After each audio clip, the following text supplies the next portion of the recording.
is KC Sports Network, proudly presented by Emprise Bank. What's going on, everybody, and welcome back to another episode of No Other Pod. I'm Jimmy, along with my good buddy Daniel Kooser. Dan, what's going on, my friend? What's up, bro? Soccer, everywhere soccer. We're all just having a great time. How are you, man? It's been a weekend.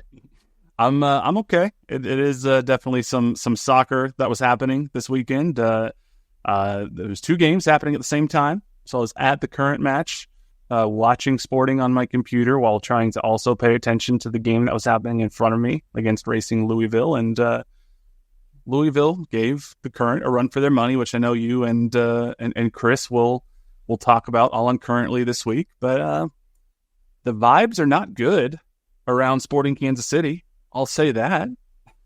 So it's not the most fun team to be covering. I'm not sure the players are having much fun either.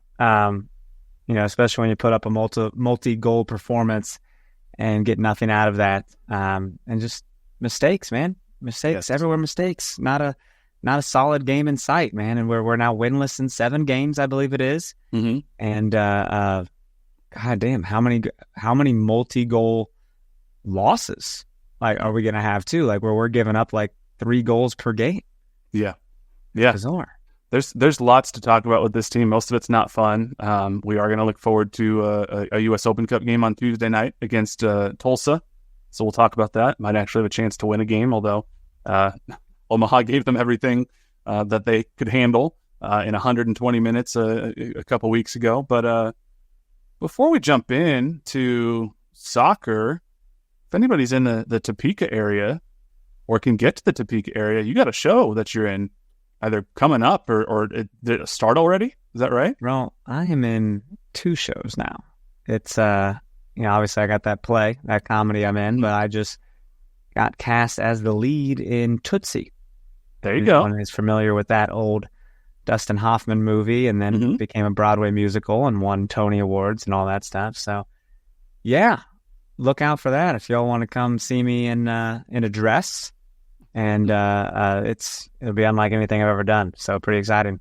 It's pretty cool. Is that the Topeka Civic Theater? Is that right? Yeah, that's right. I went down there for a show. It's a great place to go see a show. So if you're a fan of the pod, if you're a fan of Dan, if you're a fan of the theater, go see. There you go. And if you see me in a dress, dude. What else is? Gosh, does that not sell it right away? That sells it for me. I gotta be careful. I might take a cold shower before and after to make sure I don't get too excited. But no, that's it's pretty cool. So y'all do good work down there at that theater. So if you're around that area, it's not that far from Kansas City. I drove last time I went to go see you there and back, and it was a good time. Yeah, not too bad at all. Yeah, so pretty cool. Let's talk about sort of the week that was with this Sporting Kansas City team, even before the game started, because we talked about Peter Vermes and what he said in his post-game press conference during our last podcast episode. We cut up some clips, we played them. He had some pretty choice words about effort.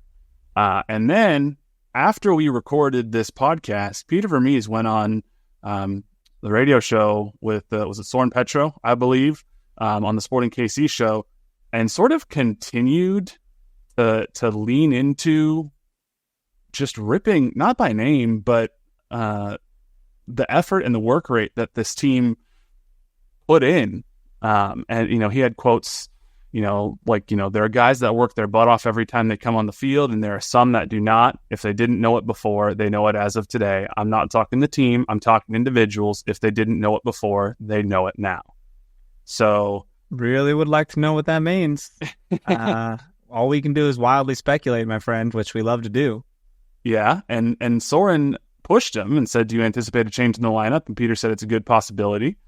And Soren said, where? And Peter said, wherever I see weakness, I'm not going with it. I will sacrifice quality for effort. So I heard these quotes, and I'm not going to lie, I kind of assumed that there might be some big names who were not going to be in the lineup against Austin FC. I know there were questions about Alan Pulido and the effort that he puts in at times, especially on that set piece goal that was given up last week. There were some questions about Johnny Russell, potentially, if Peter was alluding to his effort. We knew Eric Tommy was gone last week because his wife was having a baby, but, I was expecting to see maybe some significant changes to the lineup this week, especially when Peter says, I'm going to sacrifice quality for effort. And then you get the lineup that we see, and it was Tim Leibold and Robert Voloder who were replaced in the starting 11 by Zoran Basong and Castellanos, respectively. So there's some turnover there, but I mean, that's not as much as you say. Okay, so that those two guys are who he was talking about. I mean, that's obviously what your mind is going to, Other than that, I mean, there were no significant changes. So right, I don't know, man. I when you see Basong come in, you're kind of like, okay, give him a shot, I guess. What could go wrong right now? It's not going to be worse than it was. Nah, man, we're rolling through May. May, the end of May is upon us. June is around the corner, and I'm down for whatever. So, Basong, welcome to the lineup. Yeah, I mean, what's interesting is I saw that, and Peter did say, if I see a continued lack of effort, I won't be afraid to make a change quick in the game. It's paraphrasing, but it's essentially what he said. So, was kind of looking for that as well. But I saw this lineup, and I thought, okay, are Robert Voloder and Tim Leibold individually enough of a difference maker, or enough difference makers, either on the attacking side or the defensive side, that swapping them out for Zoran Basong and Castellanos would turn the fortunes of this team around? And I had my doubts. Yeah, I mean, no. That's the question, right? It's not even a question. It's like that's not going to fix this, right? But I'm all for the try. Let's do something. Sure.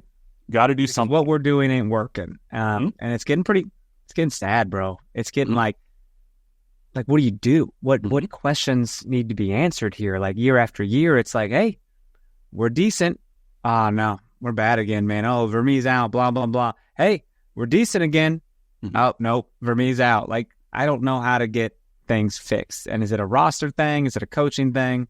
Sure.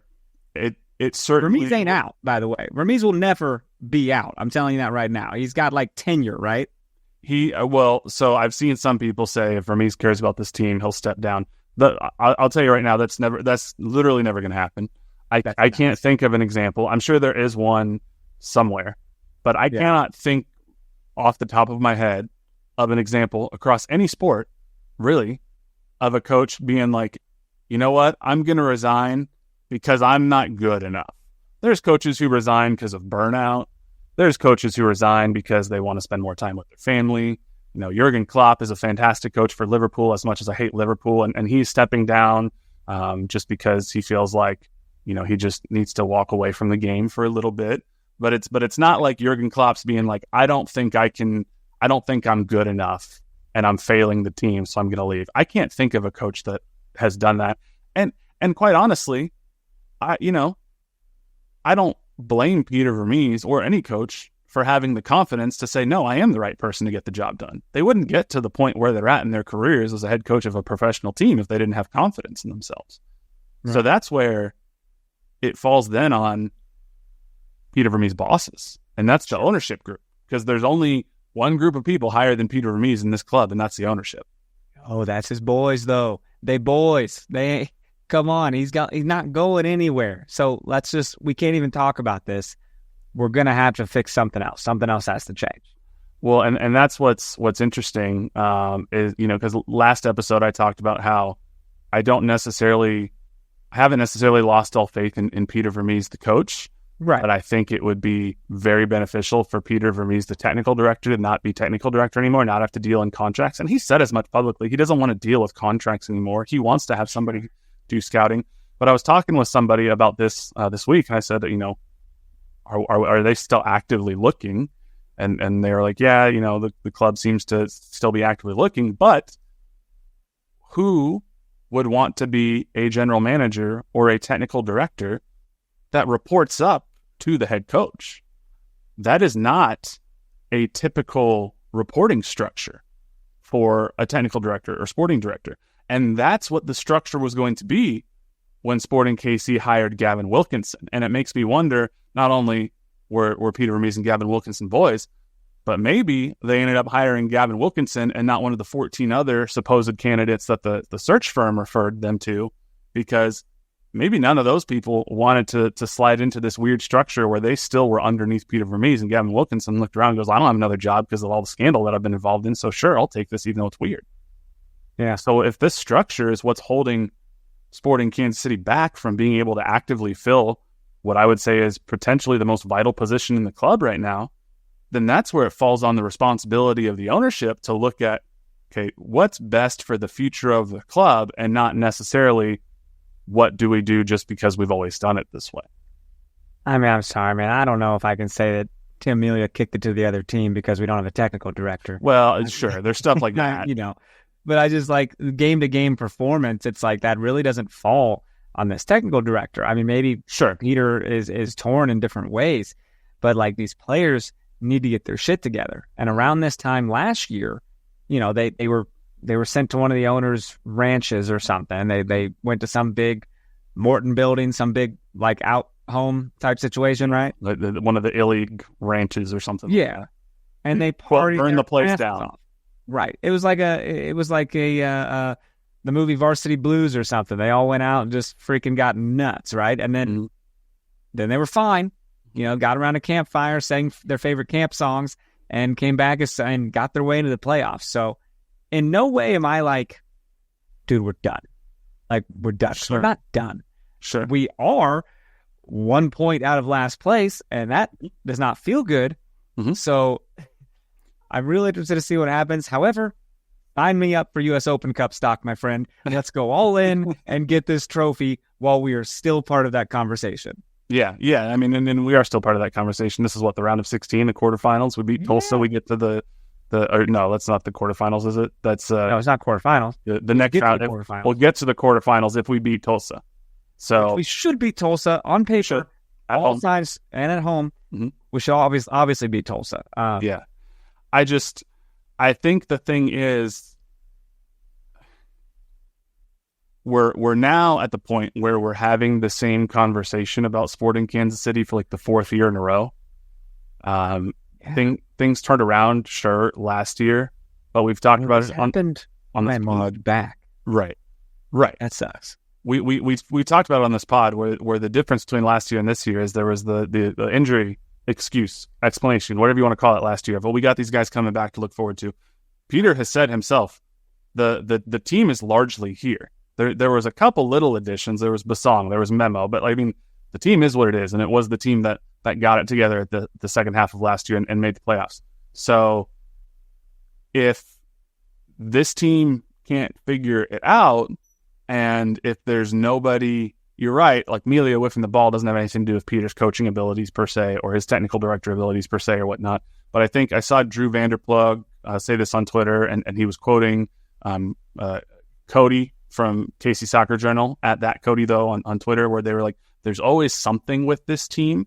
And I think that's the thing, that's the frustration, and that's where the roster construction comes into play, and that's where I think Peter Vermes, the technical director, is at fault. Is sure, he isn't responsible for Melia whiffing a kick, but this team has now zero margin for error.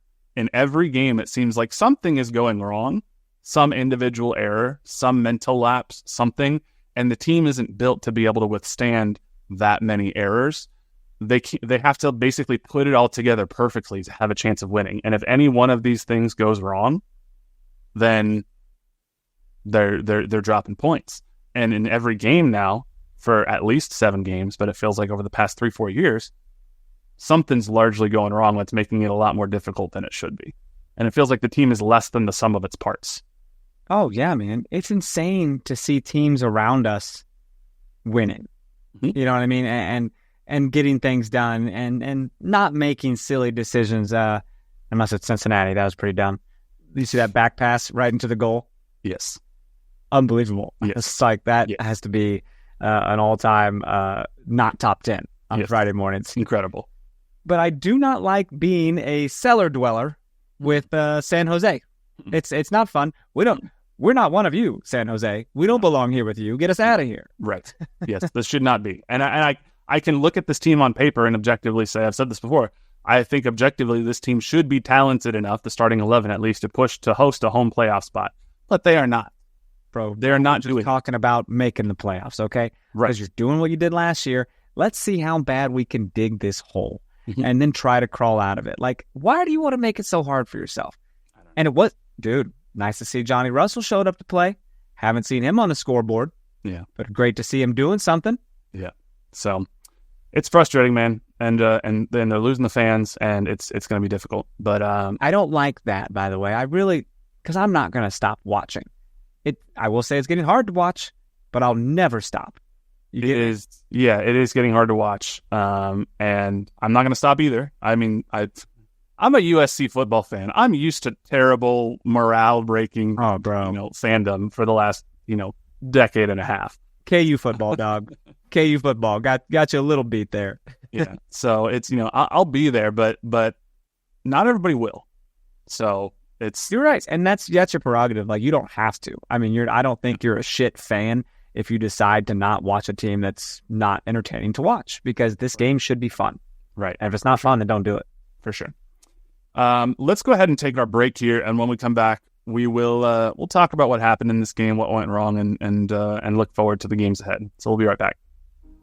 We appreciate you supporting KC Sports Network by listening to our podcast. You have helped us become the highest-ranked Chiefs podcast network in 2022 and 2023. And don't forget about our daily Substack newsletter, the best written analysis you can find on the Chiefs straight to your inbox every day. kcsn.substack.com. Jimmy, I discovered something this past weekend, and that is I watched the first 2 original Mad Max movies. Have you seen the original ones? Oh, yeah. Okay. Yeah, I've seen them. It's been a long time ago. It's a situation. I mean, basically, it's I-435 is what it is. I watched them before I went to see Fury Road, because I was you did hearing about Fury Road. I had never seen any of the Mad Max movies. It's Mel Gibson, back right. in the day. So the first one was like not Mad Max. I was like, what is this? This isn't like what Fury Road is at all. Yeah. It was just kind of like a regular movie and not post-apocalyptic. And then the second one just leans all in, and it's like, oh, it's weird now. Yeah. Oh, by the way, this happened. But like really good action movies that have stood the course of time. Mel Gibson's just insane. You get ready for Furiosa? Exactly. Yeah. Figured out how to get those figured out. Never seen them. Never. Yeah. So what time? But you liked Fury Road? Fury Road was great. Yeah. Yeah. Yeah. I remember watching that and didn't see any Mad Maxes, so I didn't know what to expect. So you're like, I don't know what's happening. They're driving on a desert and fighting, and that's about it. Dude, if a movie is very cinematic and has some really cool shots, I'm just like a little dog with a red ball. Like I'm entertained. Yeah. I don't need to know what's going on if the visuals are freaking nuts. Talk to me about Avatar. Avatar is a freaking mind fuck, and I have no idea what's going on in Avatar.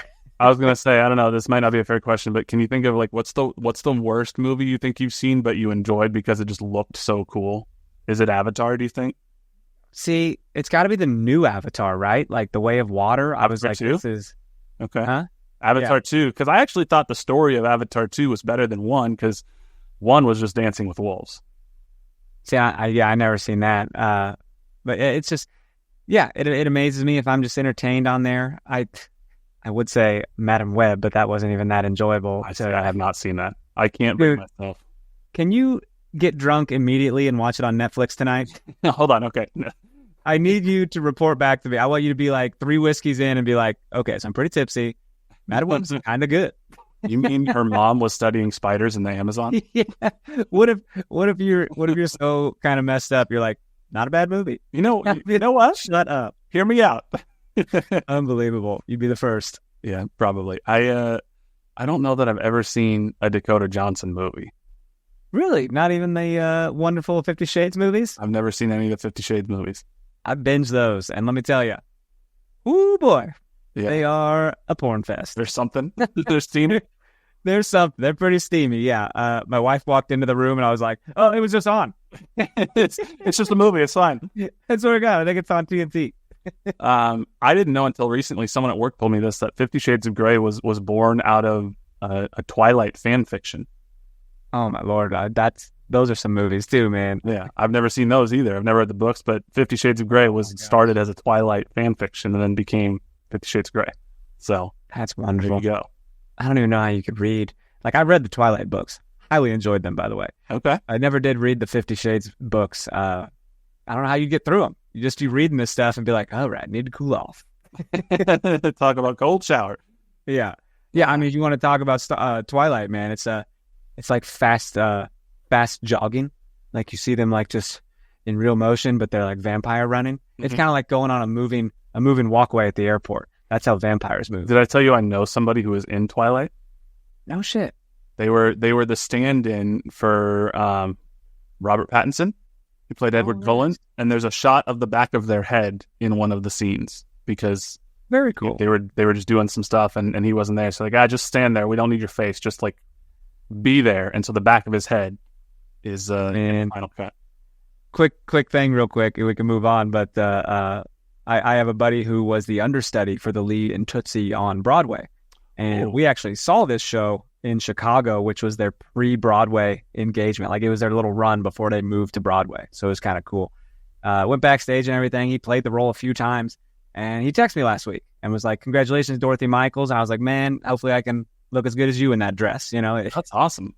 It's kind of cool. He's kind of a Broadway star now. So it's like, made me feel good. That's cool. That's awesome. Yeah. Well, good job. So back to soccer, man. So we got an Open Cup game this week. We do. I do want to go through this Austin game a little bit more because some stuff happened. And when you look at the stats, some of the stats at least, you know, Sporting outshot Austin. One possession. Here's the thing that's so frustrating to me. Sporting 19 shots to 12 for Austin. Sporting 3 shots on goal to 7 for Austin. 7 of 12 shots for Austin on goal. 3 of 19 for Kansas City on goal. This is a repeated problem with this team this year, especially in recent history. They are simply unable to get quality shots off. And if you look at the expected goals on MLSsoccer.com, they must use the same model that Apple uses, and it's not correct. They say 1.8 to 3.2. If you look at FOTMob, they say that Austin had 2.54 expected goals, still a lot, to 0.99 for Kansas City. So the problem continuously seems to be for Sporting KC is that they cannot get quality shots, quality opportunities. Even the goal that Johnny Russell scored that we'll talk about here in a minute, it's a deflected goal. It's not the best shot. So Sporting continue to get lucky. And if you look at the roster for Sporting Kansas City, you would think, well, the attack should be their strength. That front line, and with Eric Tommy in the midfield, I would have said, yeah, that's the best unit on the team. And it does not appear to be the case anymore. No, definitely not, man. Johnny's goal was deflected. Is that right? It was deflected a little. Oh, just barely. I see that now. Just enough to throw off Stuver. Yeah, which is get on in there. Let's be honest, dude. Coming into this game, Brad Stuber had tied for most shutouts and most clean sheets in the league.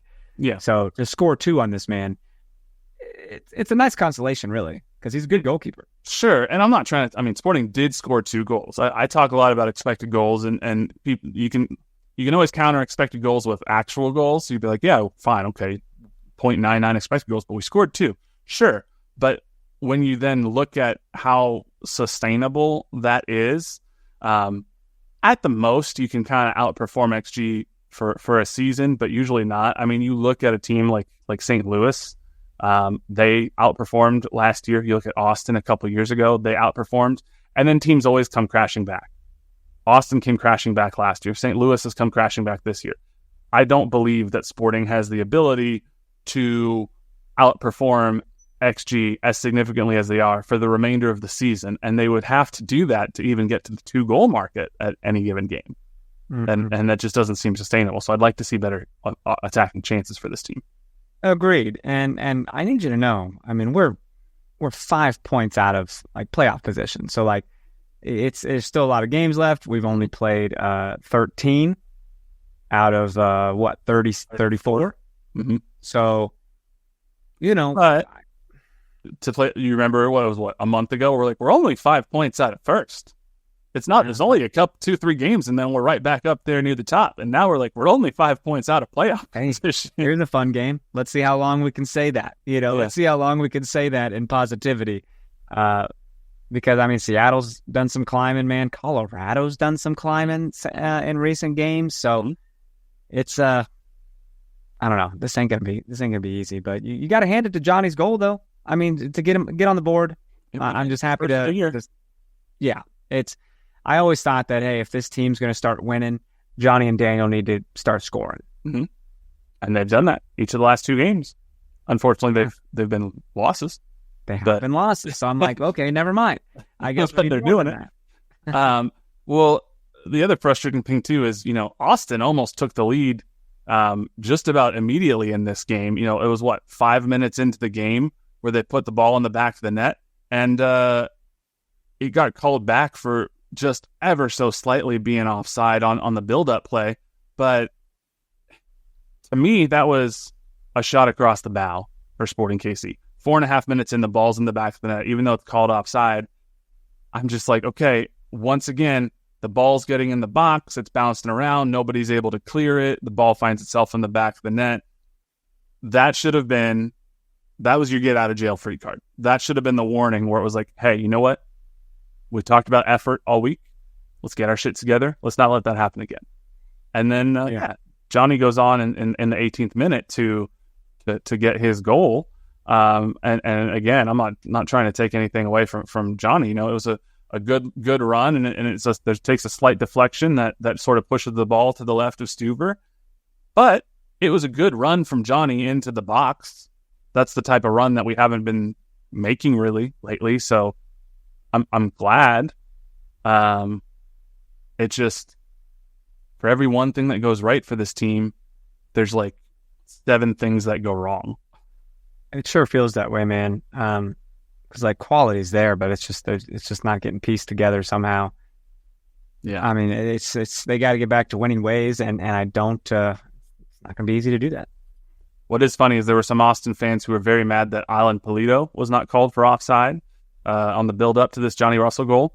I've seen a number of screenshots from Austin fans. They're like, see, he's leaning offside, which one, you can't tell from the angle they're looking at. But 2, there was an Austin defender, Gallagher, way on sort of the camera side of the play that was keeping Polito on by 2 or 3 yards. He very clearly was onside. At third point, Austin fans are weird, bro. They are. They have some weird, stick twisted infatuation with our podcast, and hey, we appreciate the downloads. Thank you. Right. We had a what I thought was friendly banter back and forth a few years ago in Austin. Was the very first year that they had, and it was like, oh, they're first time coming to Kansas City. This will be fun. It's not fun. And ever since then, we've kind of let it go. I don't really engage. But before every single game we play with Austin, like clockwork, I could put it in my calendar. There's 4 accounts that start tweeting us. Yeah, it's weird. It's odd. A weird ex-girlfriend that just misses us. So there was one this week who they went on a diatribe about Elon Musk and X and whatever, but they download the app just to come talk to us or whatever. And that's when I was like, yeah, this is a Wendy's. Yeah, I don't. What are we doing? We don't want to talk to you. No, that is. I leave it at that. But they're mad about that. They're mad about all sorts of stuff. And I don't know why, because you won. You played better. You were clearly the better team. You're in third place in the West. Stop worrying about us. But, whatever. Go back to calling for Josh Wolf to be fired. So Sporting takes the lead, and then 10 minutes later, I will say this. I'm not trying to absolve Tim Melia of responsibility, but what I will say is we are so committed to playing out of the back from these goal kicks, to a fault committed, where every single team knows exactly what we're going to do. Austin has 2 people lined up right at the top of the box, waiting to storm directly toward Castellanos Fontas and Tim Melia in the 27-minute mark. And Fontas kicks the goal kick across the box to Castellanos, and suddenly there's two Austin defenders, unmarked, in the box, running toward the ball. So Castellanos goes, I guess I got to get it over to Melia, who at this point has two defenders within 6 yards of him, so he just has to boot the ball. Except what does he do? He whiffs it, and then there is a third Austin FC player there in the box who gets the ball, passes it over to O'Brien, and then O'Brien scores. So first off, yes, Melia's got to do better there.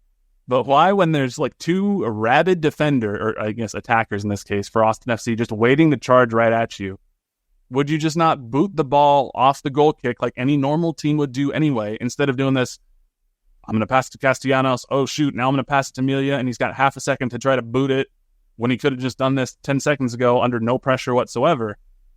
Sometimes just kick the ball away. What are we doing? Why do we do this to ourselves?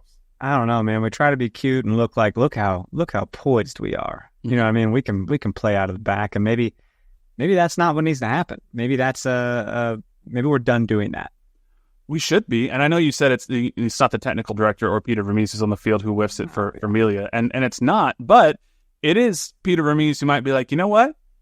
I've watched for about 2 years now us try to play it out of the back with a couple of center backs that really can't play it out of the back.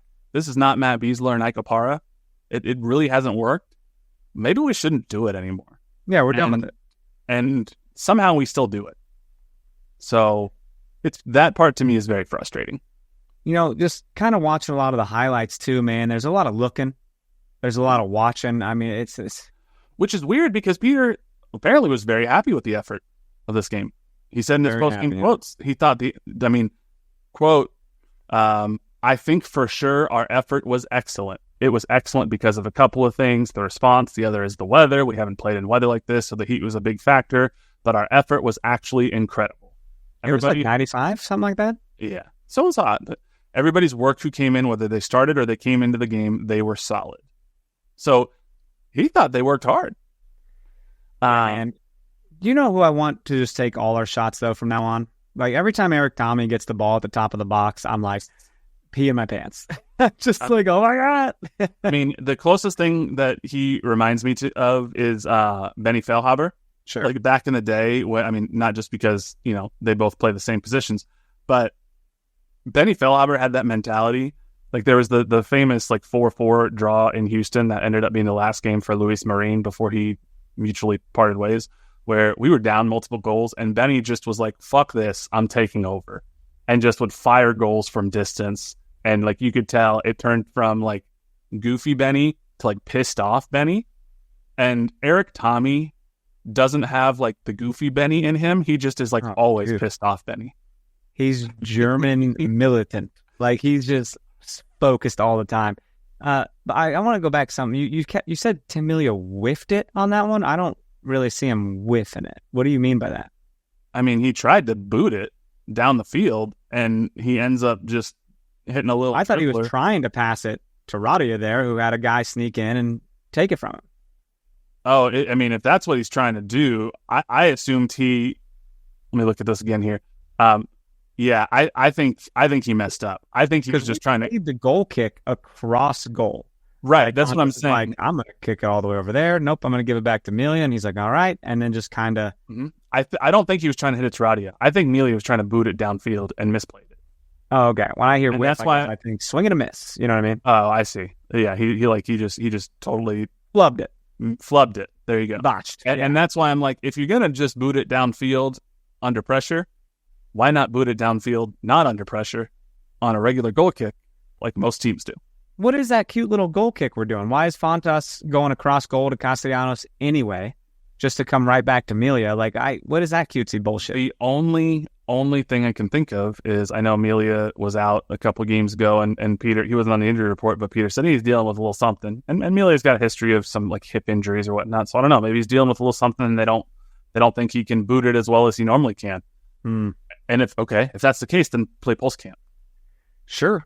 Also, didn't you just feel like Diego Rubio was bound to score a goal? That son of a bitch. About Diego Rubio. I saw him and I was like, this little this guy. I don't always keep track of ex-players, so I saw him on the field. I was like, oh, so that's where he is. You know what I mean? I just had forgotten. I knew he was with Austin, but in my mind, he was still with Colorado.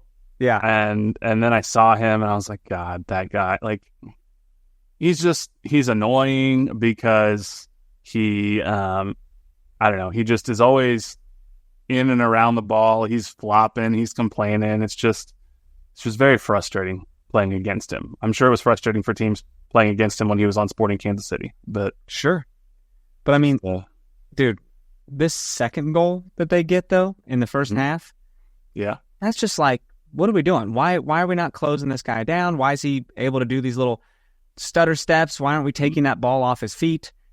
And it's just able to beat Tim Melia one way. Like, and that's not Tim's fault. There's a lot of traffic right there in his box. Like, get it out of here. Yeah. Memo goes to ground too early. And Peter's talked about this. It's the second you go to ground, there's no recovering. And he there was just a really good fake, I guess you could say, by the Austin attacker that caused Memo to go to ground. And he just dribbles around him and slots it home. The lead up, Basong's just like, all right, I'll dance with you. Stop dancing with him. Make a move on him. Like, you've got backup, so take a stab. Like, I hate when we try to dance with people, dude, and then just get beat when they do that stupid stutter step stuff.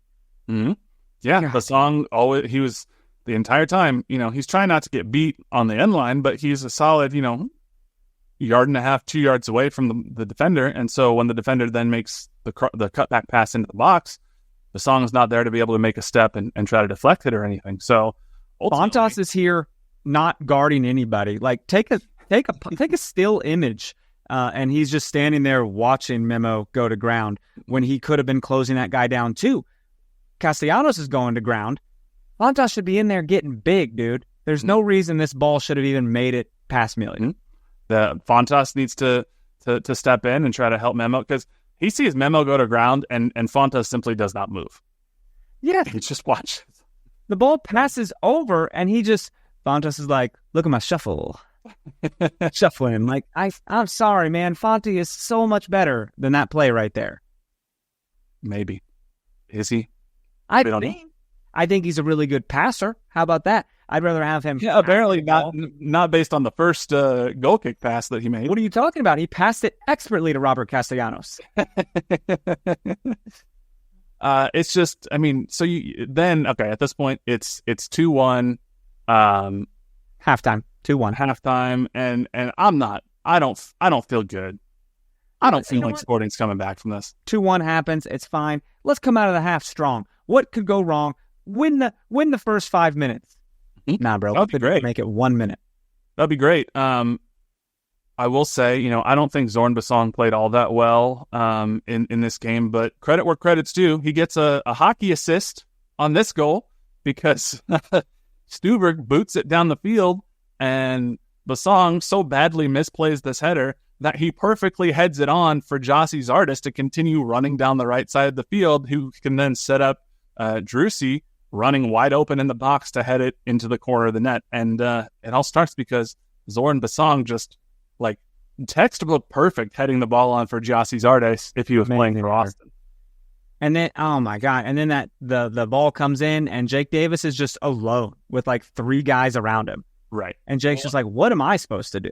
And then all started because Basong was so far up the field when Stuver boots this and because he misplays the header, the entire back line now has had to shift to make up for Basong not being there. So Fontas has to move to the left. You now have Andreu Fontas, perhaps the slowest center back in the entire league, out wide with Jossie Zardes, an experienced forward who maybe isn't as fast as he used to be, but is a hell of a lot faster than Andreu Fontas. So Andreu Fontas is out wide trying to guard Jossie Zardes, which leaves essentially 2 defenders. It's Robert Castellanos, who has drifted nearly to the edge of the box, and Jake Davis, who is alone by himself at the penalty spot. And there's 2 Austin players, one of which is Drusy. And there's I'm not going to blame Jake here. There's just nothing Jake can do at that point. And it all starts because Zorn Basong so badly misplays that header. And that's kind of what I was talking about. Like, if it's not one thing with this team, it's another. If it's not Melia flooding a ball, it's Zorn Basong deciding he forgot what team he's playing for.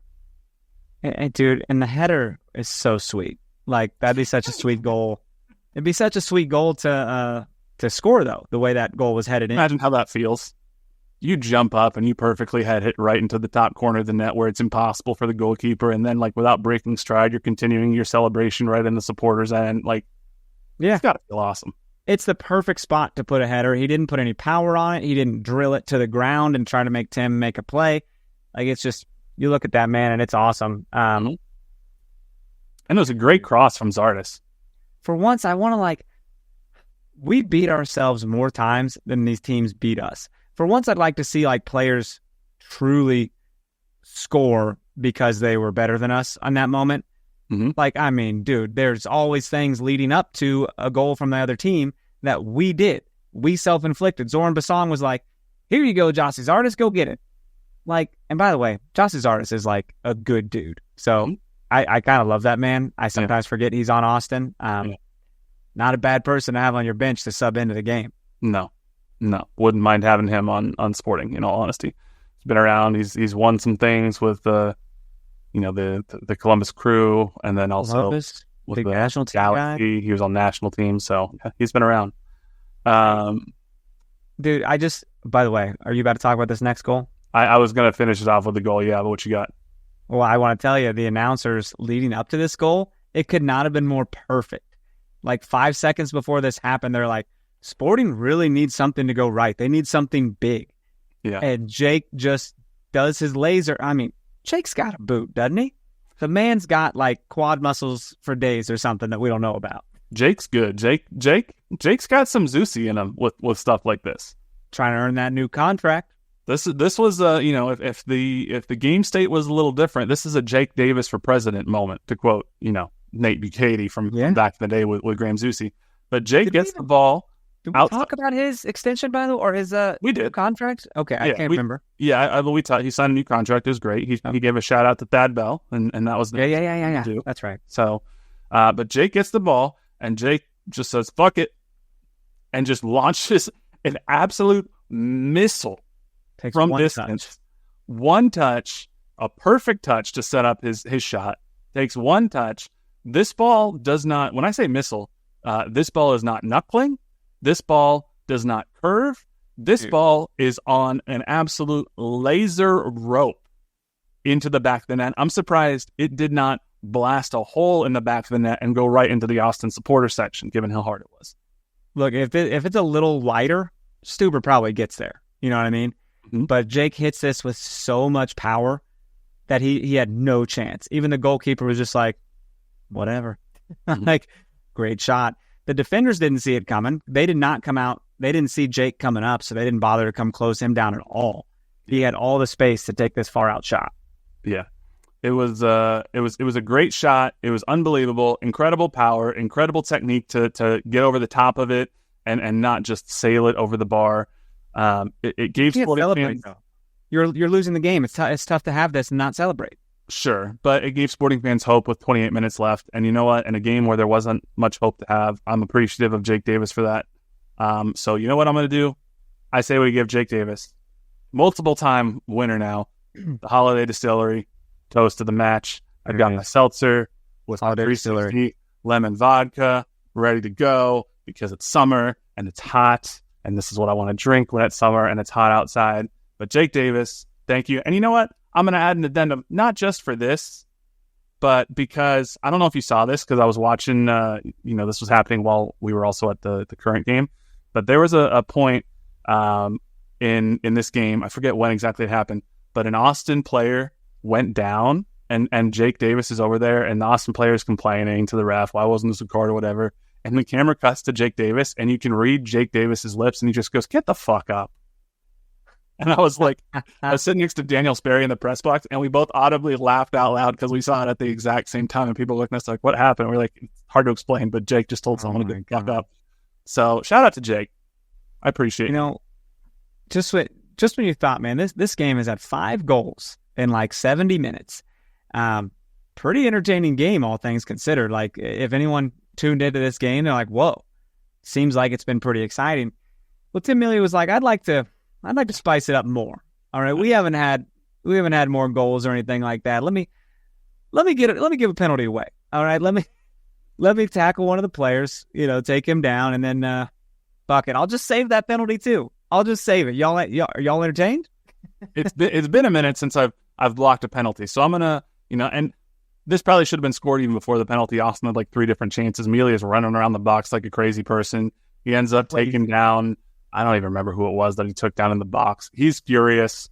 They confirm it's a penalty, and Drusy steps up, and Melia pulls one out of the vintage Melia hat and blocks it. And then Zoran Basong's able to clear it. It bounces off an Austin player and goes out for a goal kick. Shout out to Tim, I guess, because he gave Sporting a chance to stay in it. I mean, sure, he flubbed earlier in the game and gave a goal away directly, but he did great here. That's that shit, though, man. When it happens, oh my God, when Tim blocks a penalty, if you're on the field, you want to go die for this man. Like, you're like, he just gave us a chance, because otherwise that's a 2-goal lead for Austin. Mm-hmm. And it's like, we're still that's in game it. over. And it probably would have been game over. You're right. But in the 91st minute, Eric Tommy damn near equalizes this thing with a fast freaking hard shot off the crossbar, man. And I'm just, Eric Tommy's so good, dude. And that probably goes in any other time, but it just wasn't the night, man. I thought that was it. I just had a feeling when he lined that shot up, I was like, he's about to pick this one out. I don't know what it was, but I just saw his body language, and I was like, this is it. And it was off his left foot. It was curving, and if it was 2 inches farther down, Sporting's walking out of there with a point. Oh, man, even an inch, maybe it hits off that bar and goes down, like, into the goal. You know what I mean? Like, God, Eric Tommy's so good. We're a better team with him on the field. This was an unfortunate loss. Mm-hmm. But, dude, I get jacked when Tim Melia stops a penalty. Yeah. And in no way am I used to it yet. I know we ought to just be used to it. Be like, there's a good chance Tim saves this. Let's not freak out. Yeah. Nah, man, you still freak out because it's a penalty. Yeah. Well, Austin fans are very mad again because they apparently think Tim Melia was off his line, and they put up a video where it literally shows that he's not. I'm like, I genuinely don't understand why and how Austin fans. I mean, you said they were weird, but like, I don't understand. Like, you won a game. You got 3 points. You're in third place. Stop complaining about obviously correct goals. So what the hell are you mad about then? Like what? Right. It's just weird to me. But it's very weird. They are different.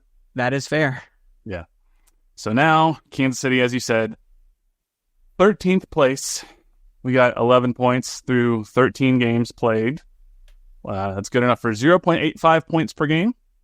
Only San Jose is worse. I will say one slight difference this year than last year is last year Sporting Kansas City, for most of the season, had played more games than a lot of the teams around them. Just the way the schedule worked out, they had a lot of games early, and they always, were a game or two more in terms of matches played than the rest of the Western Conference. This year, they're either level or have one less game played. So, for example, Seattle's in 10th place, the last team out of the playoffs, on 14 points. Kansas City is on 11 points, but Seattle's played one more game. So, Kansas City has a game in hand. They could hop from 13th up to 10th with a single win, just tying matches played. So trying to find slivers of hope when it seems like all is starting to get lost. It's a double game week, man. I mean, we got Open Cup, and then we got Portland this weekend, and Portland's been kind of hit and miss this year too. So, and I expect, I don't know what you expect, but for Tulsa on Tuesday night, it's a quick turnaround. I expect to see a lineup similar to what we saw against Omaha in Omaha. Oh, probably. Yeah. Yeah. This, no one takes this competition seriously. It's all a joke, really. I understand why, they didn't want MLS didn't want to be a part of it because they feel like we don't take it seriously. Yeah. Until you get to the quarter semifinal rounds, like that's when teams are like, oh, you can win a trophy. But with Sporting basically now needing every single possible point that they can get, they're not going to put a first team 11 out there on Tuesday. And with those two Open Cups, it needs to be mentioned, with those two games this month, this was supposed to be a 5-game month. Well, it's now been it'll be a 7-game month with those 2 added games. I mean, and you got a 6-game June ahead of you. So things aren't getting much easier. Yeah, June is going to be very busy. July and August get busy because the Leagues Cup starts up. So even though there's a break in the schedule for a Leagues Cup, there's so much. There's 6 games currently on the books for July. Depending on how Leagues Cup goes, there could be more games in August. I don't know. It's just this is a crucial stretch for Sporting KC. I think they should beat Tulsa, even if they put out a lackluster lineup. Hopefully they have a better showing than they did against Omaha. I mean, I think Tulsa just lost like 5 or 6-0. They're not good either. So that should be a win for Sporting. And then they go on the road to play Portland at Providence Park. And Providence Park is not an easy place to play. Sure. But Portland is also not a good team right now. It's true. Did you know Austin is the 6th team to have put 3 goals on us this year? Like that is, I think that leads the league in like 3-goal concedes there. That's not good. No. Some 60. might say it's bad, but it's I don't know, man. It sucks. I will say the Timbers. This is from @the_Mike_Donovan. On Twitter, he was a stats guy for a while. He used to work for the Timbers and Thorns. Now he works for Stats Perform. He said, the Timbers are the first team in MLS history to allow multiple goals in 10 consecutive regular season games. So the Timbers defense is not good. I have seen people openly call for their coach's firing, Neville, and it's his first season, I believe, as coach. So things are not going well in the Rose City. This is an opportunity for Sporting Kansas City to beat a team that has a game in hand and is 2 points ahead of them. And you're not going to get above the playoff line just with one win, but you can't get it all back in 1 week anyway. So go on the road and beat a struggling Portland team. I mean, they have not had a victory this year since what was this? Back in March, they beat New York. The only team they've beat since mid-March is San Jose, and they're dead last in the West. Other than that, they've lost a lot of games. They've drawn a couple games. We drew with them at the beginning of April in Kansas City. So that was the one where we all know that, blew a multi-goal lead that should have been 3 points for Kansas City. So go to Providence and make up for it. You have no room for error now. You've got to win in Portland. Dude, our last regular season victory was in freaking March, at the end of March. Mm-hmm. Like, I mean, it's going to get frustrating. Yeah, it's going to get frustrating. It's going to get dire. We can't win at home, so let's try to win on the road here. Mm-hmm. It's got to do it. I mean, we up until this point, we'd largely been saying, win at home, draw on the road. That's the recipe for success. That's out the window now. Got to win. You don't have time for that. You got to win as many games as possible. You put yourself in this hole. You got to dig yourself out. And part of digging yourself out means winning on the road. That's right. So I'll say the same thing I said this week as I've said last week. There's nothing this team has shown me that gives me confidence they will go on the road and beat Portland. Even though Portland's not a good team, I can't look at anything and point to any one part of Sporting's game and say, that gives me hope. The offense is not good. The defense is not good. They do not put it together. If one of them does kind of feel like they're having an okay game, the other one is not having an okay game at the same time. Yeah. There's nobody you can rotate in off the bench that feels like they're competent or skilled enough to make a difference. So if they're not, if they're not confident, why should I be confident? I'm not seeing much confidence in the team to get things done. Right. So, but Open Cup's back this week, and that's always a very fun time. Yeah. To see everyone in action. So I believe there's only 6 MLS teams and 10 lower division teams that make out this round of 16. So that might be our best chance at a trophy this year. Before we go, the summer transfer window does not open until July 18th. So we still got about 2 months until Sporting can officially bring in a new player. We ain't bringing in nobody. But, well, I think we will. I think we will too. But if you set yourself up for disappointment, you will never be disappointed, my friend. I think there are based on what I've heard and been told. I don't have any specific names. I think there's an active search to try to find potentially another designated player, but certainly another attacking midfielder. So I think that there is a possibility of bringing in at least one, if not two, players this year. Yeah, for sure. They can't do it all in this summer window. They'll spread it out over the summer and winter window. Some of it will depend on what ownership is willing to do. And at times this ownership group does not seem the most engaged, so we'll see. But we are starting to get rumors. There's an Argentinian journalist named Uriel Lutz, and he has reported that 2 MLS clubs are interested in a Venezuelan midfielder by the name of Bryant Ortega, who's 21 years old. And he named Sporting Kansas City as one of the 2 MLS teams. He does not confirm what the other team is, but Bryant Ortega is a midfielder, plays for Caracas FC in the Venezuelan First Division. He is not an attacking midfielder. Transfer Market says he's a central midfielder. He could, I guess, slide into more of the attacking position. But, you know, this is not a designated player move. This strikes me as a potential U22 signing if one of the current U22 players, being Logan Ndembe, Robert Volder, or Marino Shanice, were to perhaps leave this summer.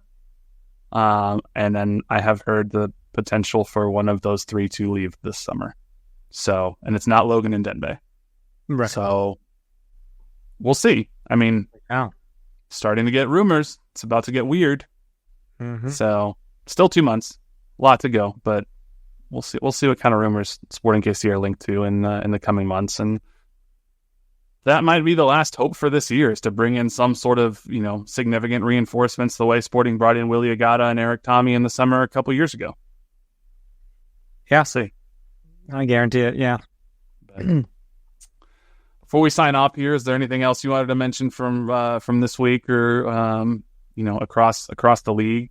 Toronto smacked Montreal. It's an Eastern Conference game, doesn't impact us much, but I think we need to be a little better with our rivalry with St. Louis, because how are you going to have an MLS rivalry week and not have us play our rival?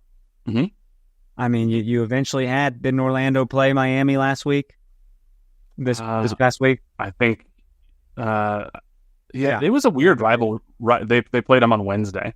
NYC and Philly, Austin and Houston on Wednesday. So, like, there were some rivalries last weekend, and then it, like, continued Wednesday. Yeah. But, like, the LA teams never played either. So it's just, I don't know. If you're going to plan a rivalry week, why don't you do your best to have every team that has a rival play the rival? Have an actual rivalry week. So yeah. That was weird to me, too. But St. Louis lost to LAFC. Seattle continuing to not play overly well. They lost to Salt Lake in the midweek. They ended up drawing with Vancouver. Salt Lake suddenly is on a little win streak. So maybe all they had to do was play Sporting KC, and that corrected their woes.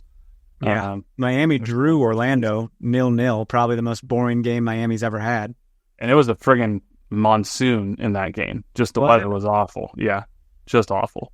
Well, and I also saw last night, like, just when you think they're going to have another 0-0 draw, they got like a 94th minute goal to win 1-0. Yeah. I was like, God dang, man, they just keep going. So, but yeah, man, I don't know. We'll see what happens on Tuesday against Tulsa, and then we'll be back to talk whatever happens in Portland, and as close to a must-win game as you can have at this point of the year for Sporting KC. Mm-hmm. So, indeed. Well, thank you all so much for listening and sticking with us through this tough season. Make sure you follow us on Twitter and Instagram at NoOtherPod, at Dan Kooser, at JCMac03. Shoot us an email, nootherpod@gmail.com. Leave us a 5-star rating or review. We'll read it on there, and it helps us get found by other people. And make sure you check us out on YouTube, KCSN Soccer on YouTube, or the Kansas City Sports Network app. But until next time, he's Dan, I'm Jimmy. We'll catch y'all later. See ya. I'm all in on that Open Cup. Let's go.